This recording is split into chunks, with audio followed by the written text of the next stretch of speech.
Mega Noticias León con Ignacio Tapia.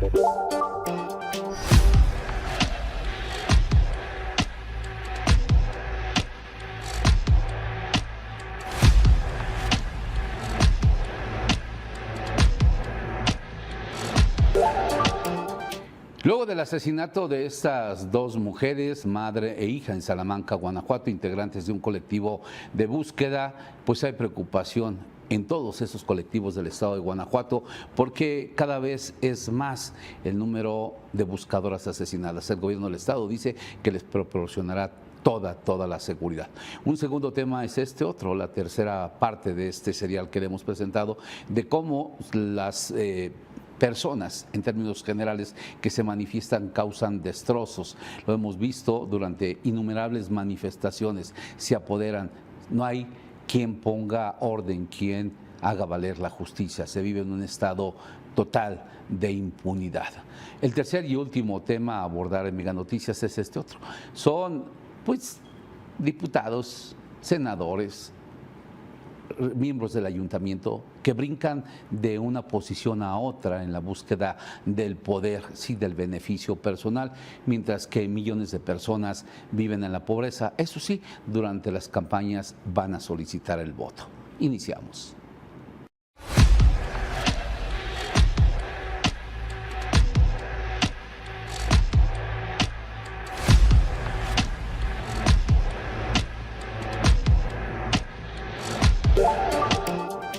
Alto al asesinato de madres buscadoras, no solamente en Guanajuato, sino en todo el país. Este es un trabajo que elaboró mi compañero Alejandro Zapata y hoy lo llevamos a usted. No hay día que dejemos de buscarlos. El reciente asesinato de Patricia Costa y su hija, Katia Citlali, volvió a colocar a Guanajuato en el centro de la crisis nacional de violencia contra madres buscadoras. Ambas fueron asesinadas mientras viajaban en una motocicleta. El caso detonó una nueva consigna: buscar no debe costar la vida. Pero los mecanismos no están a la par de la violencia que se está viviendo en las calles. Hay que hacer un análisis de contexto de los colectivos. No es lo mismo vivir en Irapuato que vivir en Salvatierra.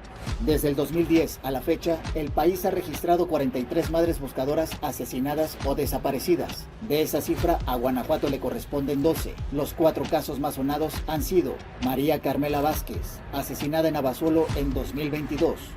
Teresa Mayagüel, asesinada en Celaya en 2023. Lorenza Cano Flores, desaparecida en Salamanca en 2024.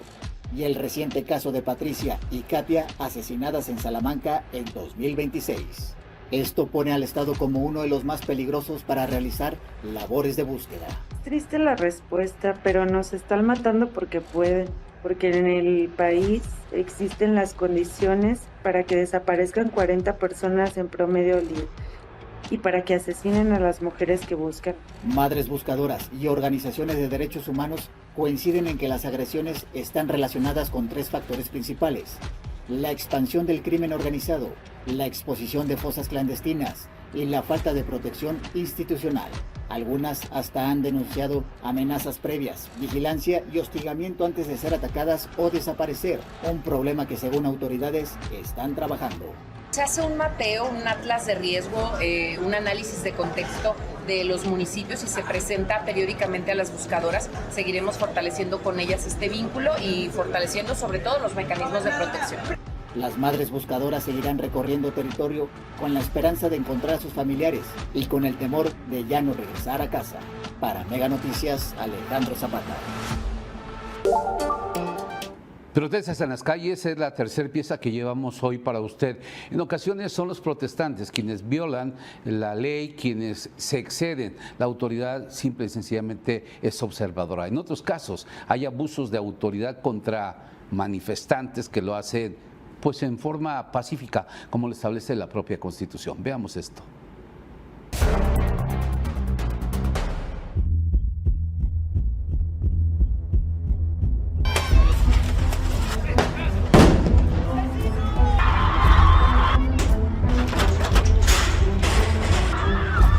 Cuando las protestas sociales irrumpen, las voces del reclamo son acalladas por un estruendo de violencia. Los hechos son contundentes: ataques directos contra la prensa, batallas campales contra la policía y actos vandálicos contra comercios y monumentos. Estos impulsados por el llamado Bloque Negro, grupo de personas encapuchadas y vestidas de negro que usan la violencia para generar caos y desvirtuar las causas, ponen en grave peligro la seguridad de quienes alzan la voz. A la primera acusación es que se trata de infiltrados. No podemos certificar con una certeza tan contundente como muchos lo señalan, de que son gente infiltrada o que pertenecen a determinadas facciones o en todo caso a algún tipo de grupo anarquista. El policía tiene que saber en todo momento cómo ha de actuar, que tenga claros sus protocolos, y una vez él sabe cómo ha de actuar y tiene una maquinaria detrás que sabe que se actúa de acuerdo a sus protocolos, a esas leyes, ese policía va a estar blindado, va a estar protegido. El debate sobre su origen es intenso. En México, estas tácticas para reventar las marchas tienen más de 30 años. Sin embargo, su adopción se hizo más visible y recurrente en el contexto de las grandes movilizaciones. La controversia más reciente ocurrió en la marcha de la generación Z, que se vio a estos encapuchados salir de atrás de las propias vallas de seguridad instaladas por la policía.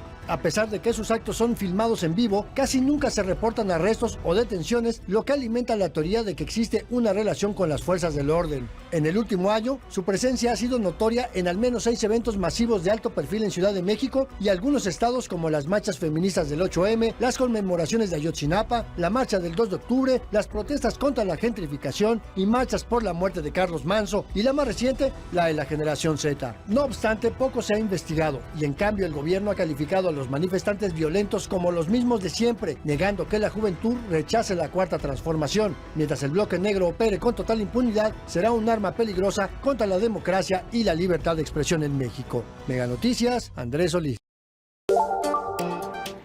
Veamos esta otra pieza. Políticos con hambre de poder y también de recursos económicos, mientras hay un pueblo con una gran cantidad de necesidades. Mientras en México millones de familias sobreviven sin acceso pleno a salud, alimentación o vivienda digna, los partidos políticos ya afinan la maquinaria electoral para la próxima disputa por el poder. La batalla comenzó mucho antes de las campañas oficiales. Alcaldes, diputados, senadores y operadores políticos recorren estados y municipios, buscando alianzas, reflectores y posiciones estratégicas para conservar privilegios y presupuestos públicos. Presidenta.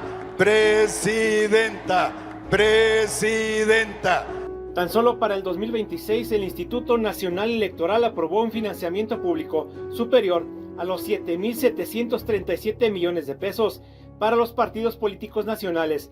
Morena encabeza la lista de recursos asignados con más de 2.700 millones de pesos. Le siguen el PAN, PRI, Movimiento Ciudadano, Partido Verde y PT. El dinero destinado a actividades ordinarias, propaganda, estructuras partidistas y futuras campañas contrastan con la realidad social que vive buena parte del país. Datos oficiales del Coneval señalan que en México todavía existen alrededor de 46.8 millones de personas en condición de pobreza. Como los que tienen que comer, los que están en el gobierno, qué padre, pero no acá todo chingado. En Guanajuato, una de las entidades con mayor crecimiento industrial del país, la pobreza sigue golpeando con fuerza. Más de 2 millones de personas viven en situación de pobreza, lo que representa cerca del 33% de la población estatal. Y las cifras son todavía más alarmantes cuando se revisa el mapa municipal. Jichú, Atarjea, Tierra Blanca, Victoria y Santa Catarina aparecen entre los municipios con mayores niveles de rezago y pobreza en Guanajuato. Y que se escuche claro y fuerte, gobierna un narcopartido. Morena es eso, Morena es un narcopartido. No sé.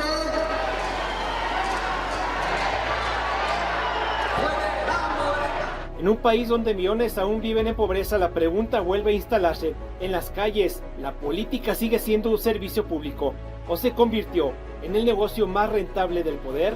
Mega Noticias, Jorge Camarillo. Como siempre, la mejor opinión la tiene usted en casa. Volvemos en una hora más, aquí donde no hay lugar a la censura. Mega Noticias León con Ignacio Tapia.